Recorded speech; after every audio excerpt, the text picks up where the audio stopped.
ગુજરાત રાજ્યમાં છેલ્લા કેટલાક સમયથી ઈમેલ ઉપર બોમ્બથી ઉડાવી દેવાની ઘટનાઓ સામે આવી રહી છે અને આ ઘટનાઓ હંમેશા અફવા સાબિત થઈ રહી છે. ત્યારે કેટલાક લોકો કાં તો માનસિક રીતે અથવા તો તંત્રને દોડતું કરવા માટે ઈમેલ ઉપર બોમ્બ મૂક્યો છે તેવા ધમકીભરી ઈમેલ મોકલવામાં આવી રહ્યા છે. હમણાં સુધીમાં અસંખ્ય વખત પોલીસે આવા ધમકી આપનારા તત્વોને જેર કર્યા છે.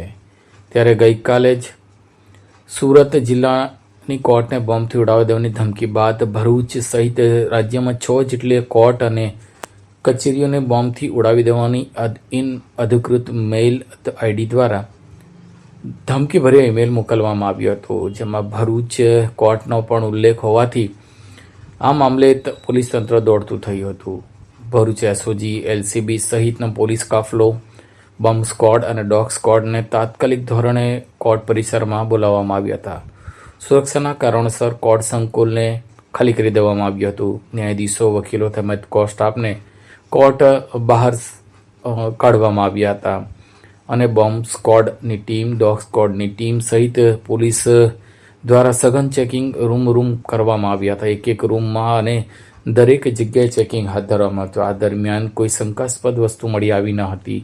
એટલું જ નહીં પણ સલામતીના ભાગરૂપે કોર્ટ સંકુલને અડીને આવેલી કલેક્ટર કચેરી અને મામલતદાર કચેરી સહિત સરકારી કચેરીઓને પણ ખાલી કરવામાં આવી હતી. પોલીસ દ્વારા ઈમેલ મોકલનારની ઓળખ મેળવવા સાયબર ક્રાઇમની ટીમને કામે લગાડી દેવામાં આવી હતી. જ્યારે કોર્ટ સંકુલ સહિતનો વિસ્તાર પોલીસે નિયંત્રણાલયમાં સઘન ચેકિંગ હાથ ધર્યું હતું. સાંજ પડતા જ આ મામલે એક અફવા હોવાનું બહાર આવ્યું હતું, જેને લઈને ફરીથી કચેરીઓ ધમધમતી થઈ હતી. ત્યારે હવે આ મામલે સાયબર સેલ તપાસ ચલાવી રહી છે અને આગામી દિવસોમાં કોર્ટ સંકુલમાં બોમ્બ મૂક્યો છે તે ઈમેલ કરનારને ઝડપી લેવામાં આવશે તેવું લાગી રહ્યું છે.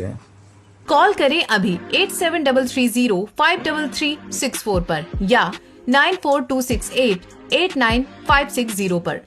हिमालय इंटरप्राइजेज, जियो मार्ट डिजिटल भरूच,